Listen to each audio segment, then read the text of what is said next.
Kembali lagi di Cerita Cinta Channel. Jangan lupa like, comment, and subscribe ya. Terima kasih. Beberapa hari kemudian, "Mom, where are we going?" Putranya bertanya dengan cukup lantang. Meskipun usianya belum genap 3 tahun, tapi cara berbicara anak itu sudah bisa dimengerti oleh semua orang. "Kita akan pergi ke Jakarta," jawab Alena sembari mengusap rambut hitam pekat putranya, warna rambut yang sama persis dengan yang dimiliki Abian Atmajaya. Bahkan bukan hanya warna rambut putranya yang sama dengan pria itu, tapi wajah Bian pun sangat mirip. Semua yang ada pada diri putranya itu sama persis dengan Abian Atmajaya.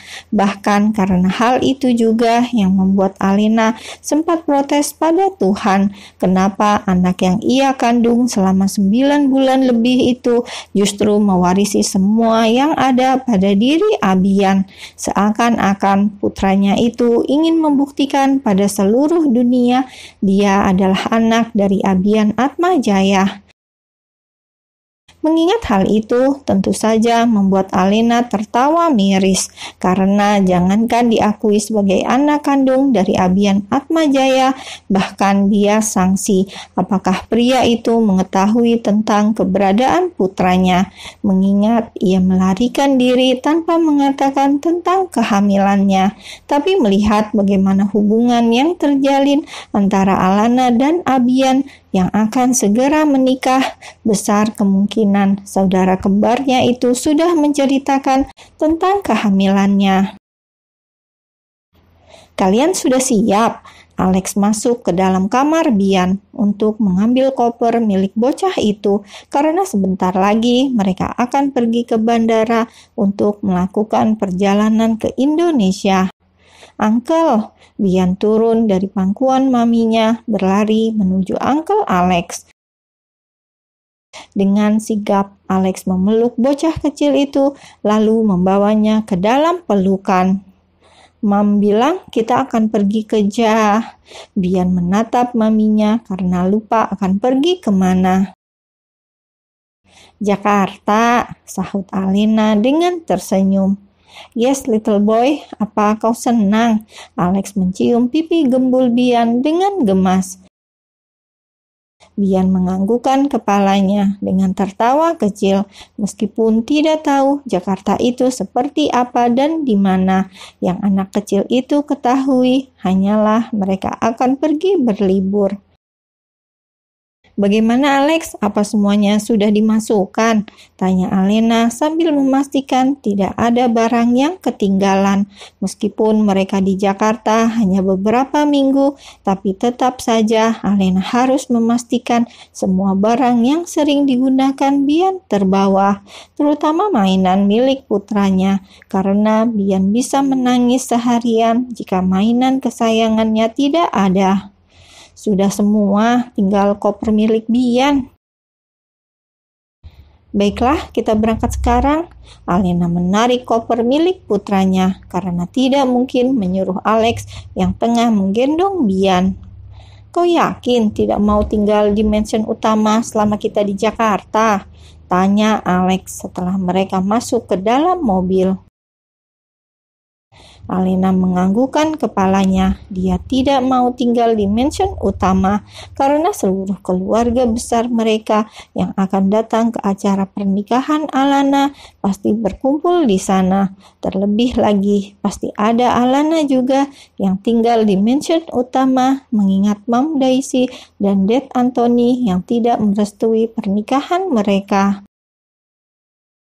Jujur, Alena belum siap untuk bertemu Alana, meskipun ia sudah ikhlas saudara kembarnya itu menikah dengan mantan suami yang masih sangat ia cintai. Tapi tetap saja rasa sesak itu pasti ada. Itulah sebabnya Alena memutuskan untuk bertemu Alana dan Abian hanya di saat acara pernikahan keduanya. "Lebih baik aku dan Bian tinggal di apartemen B. Di sana lebih nyaman dan aman tentunya." Alex menganggukkan kepalanya karena mengerti kenapa Alena memilih tinggal di apartemen milik Boy Arbeto daripada di mansion utama.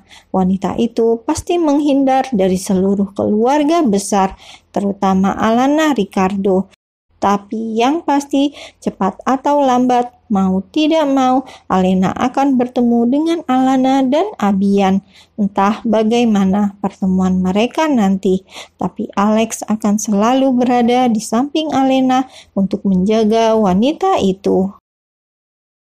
Setelah sampai di Bandar Udara Internasional New York, lapangan Anderson, Alena keluar dari dalam mobil dengan menggendong Bian, menatap sekitarnya dengan perasaan tak menentu. "Kau kenapa?" tanya Alex saat melihat wajah Alena yang terlihat cemas. "Tidak apa-apa," Alena memeluk Bian yang tertidur di dalam gendongannya. "Aku hanya merasa takut keputusanku pulang ke Jakarta salah." Alex menghela nafasnya dengan panjang. "Dengar Alena, cepat atau lambat kau pasti kembali ke Jakarta. Seandainya hari ini kita tidak jadi berangkat, akan ada hari lainnya yang pasti akan membawamu pulang." Bukan tanpa alasan, Alex mengatakan hal tersebut karena ia tahu Abian Atmajaya pasti akan melakukan berbagai cara untuk menemukan Alena, seperti yang sedang dilakukan pria itu saat ini dengan mengumumkan pernikahannya dengan Alana. "Apa maksudmu?" Alena mengerutkan keningnya dengan bingung karena perkataan Alex seolah-olah dia harus kembali ke Jakarta meskipun bukan inginnya. "Sudah, lupakan apa yang aku katakan tadi." Alex mengalihkan pembicaraan mereka karena ia tidak bisa berbohong untuk yang kesekian kalinya pada Alena, pada wanita yang sudah ia anggap sebagai adiknya sendiri. Andai saja Alex tidak bekerja di bawah pimpinan Boy Arbeto, maka sudah dari kemarin ia memberitahu apa yang sebenarnya terjadi.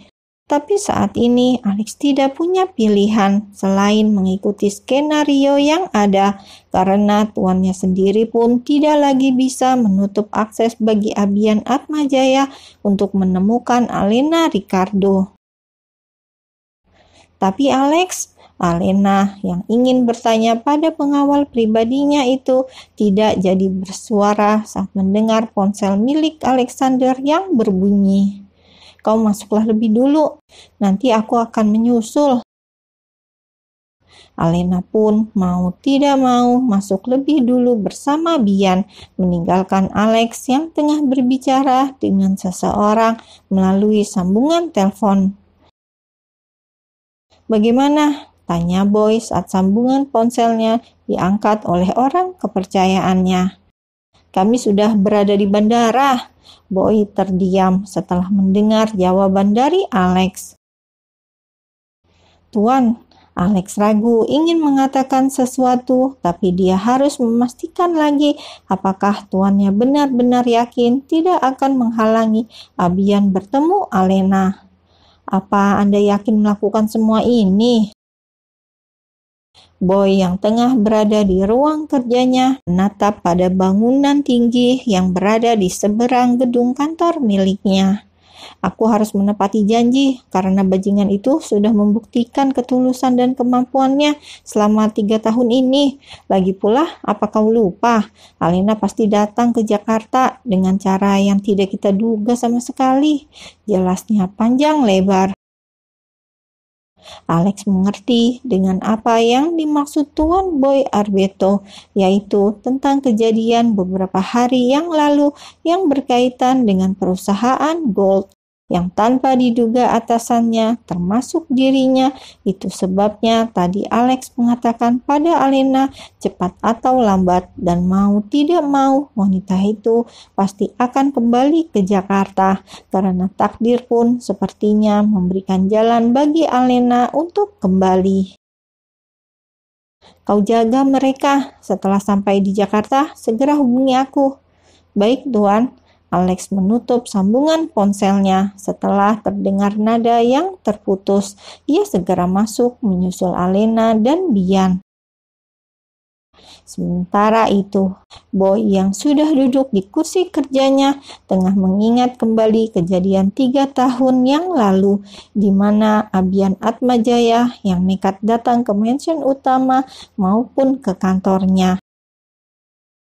Bajingan itu bahkan tidak takut mati, hanya untuk bisa bertemu Alena. Abian terus mendatanginya tanpa peduli dipukuli, sampai harus keluar masuk rumah sakit.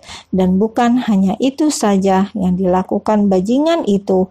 Dari yang ia dengar, Abian Atmajaya juga mendapatkan pukulan yang begitu hebat hingga membuat pria itu tak sadarkan diri selama 2 hari saat nekat pergi ke Singapura untuk meminta maaf pada Uncle Anthony dan Auntie Daisy.